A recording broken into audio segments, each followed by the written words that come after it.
Mga karakit, nagpatawag tayo ng gagawa ng aircon. So, ano to? Medyo sa dumi lang ba, sir?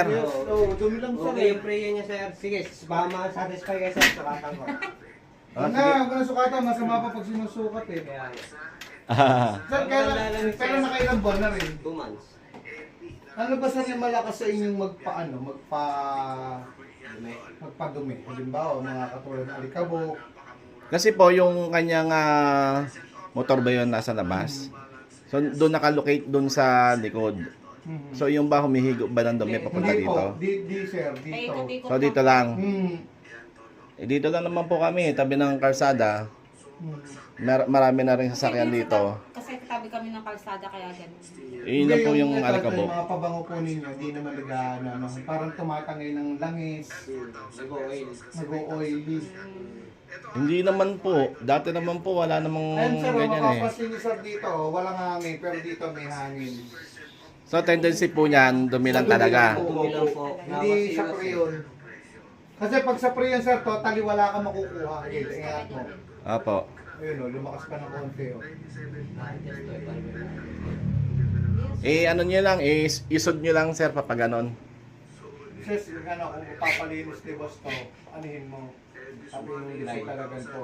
Hindi, huwag nilagay. Okay yan. Wag, sayang naman. So ang gagawin po dyan, cleaning na lang. Linis na lang sir. Tingin ko sir. Talaga maano siya sir o. Lawas siya. Tama sir o, pagka iniangat ko ito sir lalakas. Opo. Tama, inangat ka. Oh. May maanong hangin na may pumapasok. Nakakatulong siya. Madumi na. Oh, madumi na ito sir. Hindi kasi minsan hindi mo makikita dyan ang dumi niya Nasa loob po. sa loob, tsaka sa likod. Ayun o, malumot na siya o. Ayun o. Yan ang dumi niya, nasa loob niya no. Ay, nag-jelly na, sir. Oo, jelly. Ano po ba yung the best para makatulong po dyan sa hindi po masyadong dumihin? Alam mo po dito sa... Pag magwawalis po, sir. Pag magwawalis. Dapat patayin na aircon nyo. Patayin nyo muna. Pag naglilinis na kayo. Yung Pati itong electric fan kasi naka-electric fan din kami. Opo. So papatayin muna pag nililinis. Ayun, Ah, ginagamit. Ano, sa pusa o. Puro balahiba ng pusa, sir o. Oh, nga po. Ayun o. Oh. Ayan. Oh, possible to sir, kung ano yung nahihigop na electric fan yun, nahihigop Nahihigop din din ang yan. aircon niya. Yan. Same lang sila yun. Kaya mapapansin nyo dito, sir, oh, medyo, ito pa nga, malinis pa to, malinis pa yan. Oh. Opo. Pero ang dumi niya, sir, nasa likod. Yan andyan. Yan. Kaya pag ito, sir, pag ito nalinis yun nandyan, lalakas din ang bugan nito. Ito, gaganda ulit. Ilan po ba yung pusa nyo? Medyo marami pong tumatambay na pusa dito eh. May mga maliliit, may malalaki. Yung po, sir, Ayan po. ano dito? Linis lang to. Linis yan, sir, para gumanda, sir. Ano pa, Sige po. Opo, sige po, sir. Kasi kung free yun to, sir, dapat matagal abutin nun. Hindi basta-basta yun, sir. Kaya nga po eh. Hindi naman po ba nagkaroon ng leak ulit doon? Hindi naman, sir. Ah, hindi, po lang. maganda lamig, sir. Maganda lamig. Sige. Ito lang, sir. Jelly lang po. Opo, opo. Gano'n na lang po, sir. Palinis na lang po. Sige po. Sige po. Ngayon, mga kakakit. Ito, nalinis na itong nasa likod, yung motor. Madumi lang doon talaga eh. Wala namang leak. Kaya linisan talaga. O, di naman sa loob. Nalinisan nila.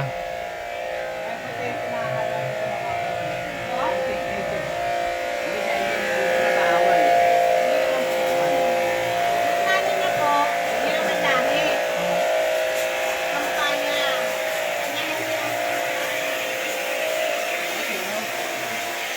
Ito namang loob ang tinitira.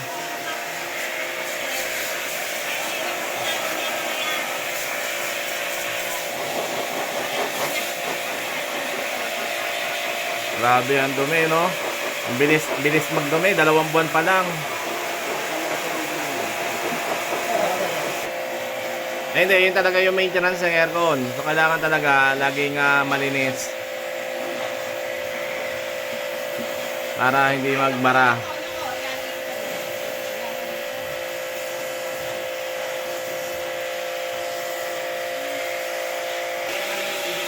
So, di bali sila yung technician ng De Jesus Ref and Aircon Services.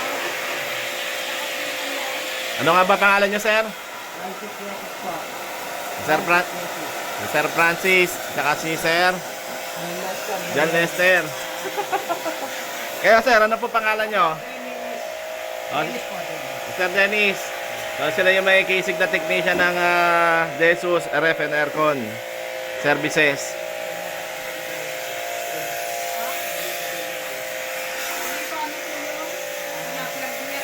So, dito sa area ng Kabuyaw, Kalamba, Santa Rosa. Pero Kalamba sila eh. Medyo malapit doon sa area nila o kung saan ka man sa Laguna. All the way. Sila ay nagsiservice ng mga service offered nila. Naglilinis ang aircon. So, nag-i-install sila ng aircon. Kung kayo may mga bagong aircon, pwede silang patawag sa installation, sa pagkakabit. So, nagre-repair din sila kapag may problema kagaya nito. Mga unit din kami, sir. Oo, may mga unit din sila.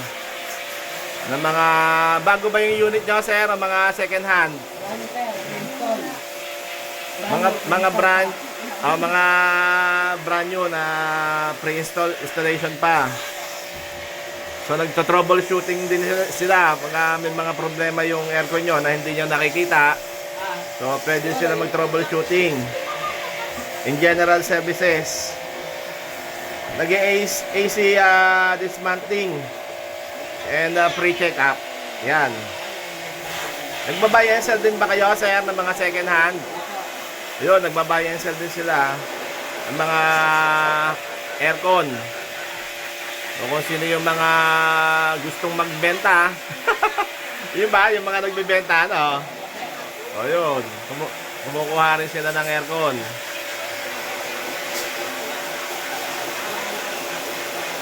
Yung kagandahan nila, pagka bibili ng aircon sa kanila, dito sa De Jesus, Ref and Aircon, pre ano sila, installation na rin. Sila na rin yung mag-i-installation. Yung iba kasi bumibili pero iba nag-i-install eh, no? O sa kanila, kompleto na. Kompleto service na. Ha? Libre na install kasama yung unit. O, libre na daw ang installment, mga karakit. Installment installation. Kala ko installment ang aircon eh. Libre installation. Pag sa kanila bumili ng aircon. So kung ang ganda nito, pag nagkaroon ng problema, sila na rin yung tatawagan ninyo. Talagang all service talaga ginagawa nila. Sa mga karakit natin, na gusto ng tutorial, nag-tutor din sila. So meron silang YouTube channel din na Aircon Tutorial Channel. So search nyo lang yon mga karakit. At meron din silang Facebook page na De Jesus Ref and Aircon Services. OJT yan? Oo. OJT pa yan, pero mas lalong gagaling yan. Saan ka nag-aaral, sir? Ako nag-aaral, tapos po Tapos na. Oo. OJT ng TESDA. Ayos na, sir. Pagpatuloy mo lang. Pag kayo nakatapos, ganyan din yung tatahakin mong trabaho, magkakaroon ka ng sariling service center. Sir, patay mo na. Ayun. Yes, sir. Pangalawang balde na. Itim pa rin. Pangalawang balde na, may itim pa rin. So, madumi talaga. Ayun yung kanilang nakitang problema. So, sa mga karakit natin na gusto magpa-service sa kanila, lahat ng akin nabanggit. So, meron po dito ito na lang yung kanilang kung paano sila mako-contact. So, screenshot nyo lang mga karakit. Andyan na rin yung kanilang phone number. Okay? Yung sinabi ko na Facebook page and then De Jesus Ref and Aircon Services. Alright mga karakit. Ang bilis magdumi. Puro balahibo ng pusa, aso. So lalagyan na natin yung pinto na pets not allowed. Sipa. Imaginin mo ilan ang paa ng mga lintik na yan. Na na pumapasok dito. Hey! Wake up! O limitado na lang yung oras mo dito Ikaw ang dahilan, kayo ang dahilan kung bakit bumabara to. O, nagalaw-galaw pa ang buntot. Parang aso. O. Ano? Bawal na pumasok sa loob ha? Ha? Wawa naman. Okay, tulog ka lang. Tulog ka lang. Nakadalawang balde na itim na nilabas. Ito, pangatlo. Oh, medyo klaro na. So, malinis na. Hindi ko na pinakita kanina yung yung dalawang balde na ubod ng itim. Ang daming dumi. Kasama na alikabok na din. Kasama na alikabok. Yan, mga karakit, tapos na.